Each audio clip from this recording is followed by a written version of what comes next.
In a small town nestled between rolling hills, there lived a man named Mac. He was unremarkable at first glance, just another face in the crowd. But beneath that ordinary exterior lurked an extraordinary hunger. A hunger for power, for control, for money. Mac wasn't born this way. He was once a simple shopkeeper, barely scraping by. Then something changed. Maybe it was the recession or a bad breakup. Whatever it was, it lit a fire in Mac's belly. A fire that would consume everything in its path. He started small, offering loans to struggling neighbors, helping out friends in need. But with each transaction, Mac's appetite grew. He began to see the town not as a community, but as a market ripe for the taking, and take it he would. Before long, Mac had his fingers in every pie, from groceries to electronics, from clothing to car parts. If you needed it, Mac sold it. And if you didn't buy from Mac, well, let's just say life got a whole lot harder. The townspeople didn't know it yet, but Macro Man had arrived, and he was hungry for more. Mac's rise to power was swift and merciless. He didn't just corner the market, he became the market. Every store in town bore his name. Every product on every shelf was his. But Mac wasn't content with mere monopoly. He wanted more. He wanted control. So he implemented a system of fear. If you didn't buy from Mac, you paid. Simple as that. He called it a community contribution fee. But everyone knew what it really was. Extortion, plain and simple. And nobody dared refuse. Those who couldn't pay found themselves in trouble. Strange accidents befell them. Fires, break-ins, random acts of vandalism. The message was clear: cross Mac, and you'll pay one way or another. The town was trapped in Mac's iron grip. But Mac didn't see it that way. In his mind, he was a benevolent ruler, providing for his people, protecting them from outside threats. After all, who else could offer such low prices? Who else could keep the town running so smoothly? Mac truly believed he was doing good, and that belief made him all the more dangerous. Life in Mac's town became a daily struggle. Every transaction, every interaction was tinged with fear. People walked on eggshells, afraid to speak out, afraid to resist. Mac's eyes were everywhere, his ears in every conversation. Privacy became a distant memory. Families struggled to make ends meet. Mac's prices were low, but his fees were high. Children went to bed hungry. Parents worked multiple jobs, all to keep up with Mac's demands. The town's spirit was breaking, its soul crushed under the weight of Mac's greed. But not everyone cowered. A resistance formed, small at first, secret meetings in basements, whispered plans in dark alleys. They called themselves the free market. Their goal? To break Mac's stranglehold on the town, to restore freedom and fairness. Mac caught wind of the resistance, and he was not pleased. He tightened his grip, increased his fees, hired thugs to patrol the streets. The town became a pressure cooker, tension building, ready to explode. And in this volatile atmosphere, a new player entered the game. A man who would change everything. His name was Vegan, a stranger from out of town, tall, dark, and dangerous. He arrived with nothing but a suitcase and a smile. But that smile held secrets. Dark ones. Vegan saw opportunity in Mac's town, and he knew just how to seize it. Vegan approached Mac with a proposition, a partnership. He had connections, he said, powerful ones. Together they could expand, take over neighboring towns, build an empire. Mac was intrigued but cautious. He didn't trust easily. But Vegan's charm was hard to resist. They started small joint ventures in nearby villages. Mac provided the muscle, Vegan the brains. It worked like a charm. Their influence grew, their profits soared. Mac began to see Vegan as more than a partner, a friend, maybe even a brother. But Vegan had his own agenda. He wasn't content playing second fiddle. He wanted more, much more. And he knew just how to get it, by playing on Mac's greatest weakness, his insatiable greed. Vegan whispered of greater riches, of untapped markets, of unlimited power, and Mac, blinded by dollar signs, listened.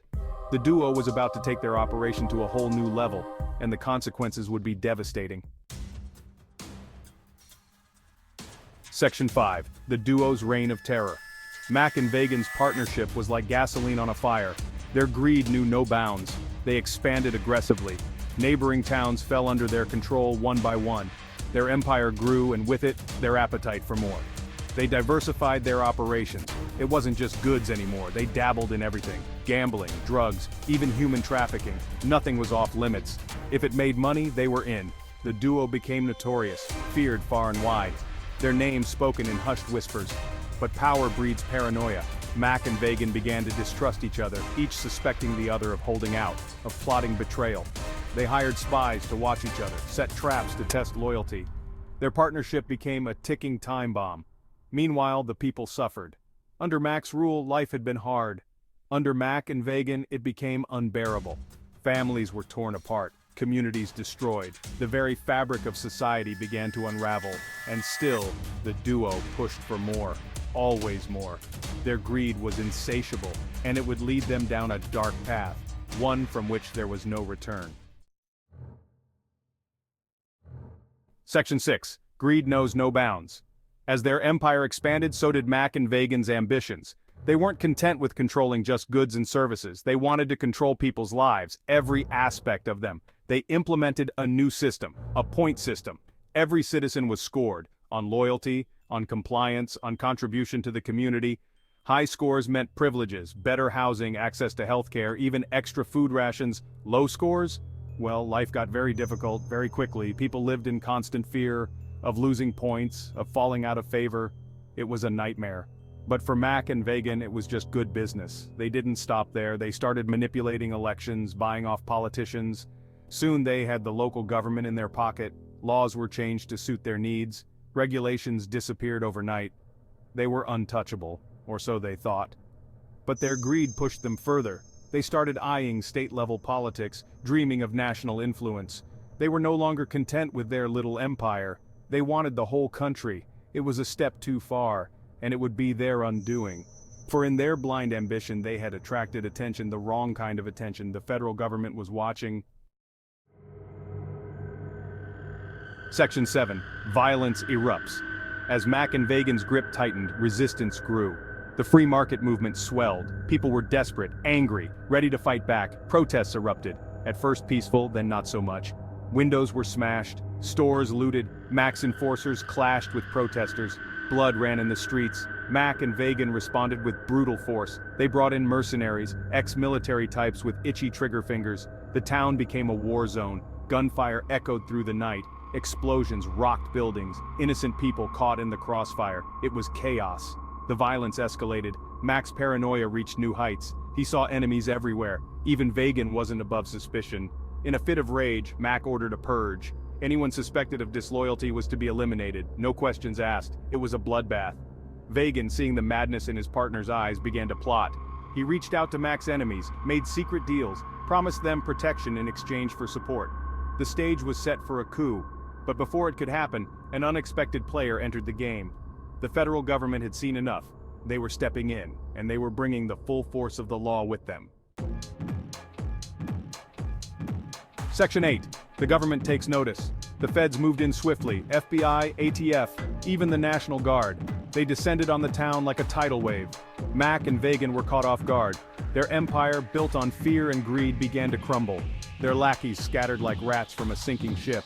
Raids were conducted, documents seized, bank accounts frozen. The extent of Mack and Vagan's crimes was staggering. Tax evasion, racketeering, human rights violations. The list went on and on. The evidence was damning. There would be no escape this time. The townspeople, seeing their oppressors on the run, found their courage. They came forward, told their stories. Years of abuse and exploitation laid bare. The media descended, cameras everywhere. Mack and Vagan's faces plastered across every news channel. Their empire exposed for what it truly was. A house of cards built on suffering. But Mack and Vagan weren't going down without a fight. They still had resources, loyal followers. They went to ground, prepared for a last stand. The town held its breath, waiting for the final showdown. It would be a battle for the ages. Good versus evil, justice versus greed, and only one side could emerge victorious. Section 9. The Fall of an Empire. The siege lasted for days. Mack and Vagan, holed up in their fortified compound, refused to surrender. They had stockpiles of weapons, enough food and water to last months. They thought they were prepared for anything. They were wrong. The feds brought in negotiators, tried to end things peacefully, but Mack and Vagan wouldn't listen. They were too far gone, lost in their own delusions of grandeur. They truly believed they could win, that somehow they'd come out on top. It was madness. As the standoff dragged on, cracks began to show. Mack and Vagan turned on each other. Accusations flew. Fists were thrown. Their partnership, built on mutual greed, collapsed under the weight of their egos. It was every man for himself now. In the end, it was Vegan who broke first. He tried to make a deal, offered to turn on Mac in exchange for leniency, but it was too late. The feds had all they needed. There would be no deals, no mercy. The hammer of justice was about to fall, and it would fall hard. Section 10. A tragic end. The final assault came at dawn. Smoke grenades, flashbangs, the compound was breached. Mac and Vegan, once rulers of all they surveyed, were reduced to cowering fugitives. They ran through secret tunnels, desperately seeking escape, but there was nowhere left to run. Cornered like rats, they made their last stand, guns blazing. But it was futile. They were outnumbered, outgunned. Within minutes, it was over. Mac fell first, a hail of bullets cutting him down mid-rant. Vegan lasted a bit longer, but in the end he too succumbed. As the smoke cleared, the true cost became apparent. Lives lost, families destroyed, a town traumatized, all for what? Money? Power? It seemed so meaningless now, so hollow. The people emerged from their homes blinking in the harsh light of a new day. Free at last, but at what price? The cleanup began, both physical and emotional. It would take years to heal the wounds, to rebuild trust, to create a community again. But they would do it, together. They had learned a hard lesson about the dangers of unchecked greed, of putting profit above people. It was a lesson they would never forget. Section 11. The price of avarice.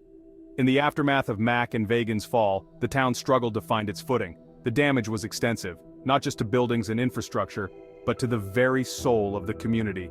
Trust had to be rebuilt, brick by brick, word by word. It was a long, painful process. Investigations continued. The full extent of Mac and Vegan's crimes came to light. It was worse than anyone had imagined. Lives ruined, fortunes stolen, an entire region held hostage by two men's insatiable greed. The trials lasted for months, justice was served, but it felt hollow. No punishment could undo the harm done. Slowly, life began to return to normal. New businesses opened, not under one name but many. The free market's dream realized at last. People learned to smile again, to hope, to dream of a better future. One built on cooperation, not competition, on community, not profit. But the scars remained. A permanent reminder of what happens when greed is left unchecked, when the pursuit of wealth becomes an end unto itself. The town had paid a heavy price for this lesson, but they vowed to never forget it, to teach it to their children, and their children's children, so that never again would they fall prey to the likes of Macro Man. The price of avarice had been paid, and it was far too high.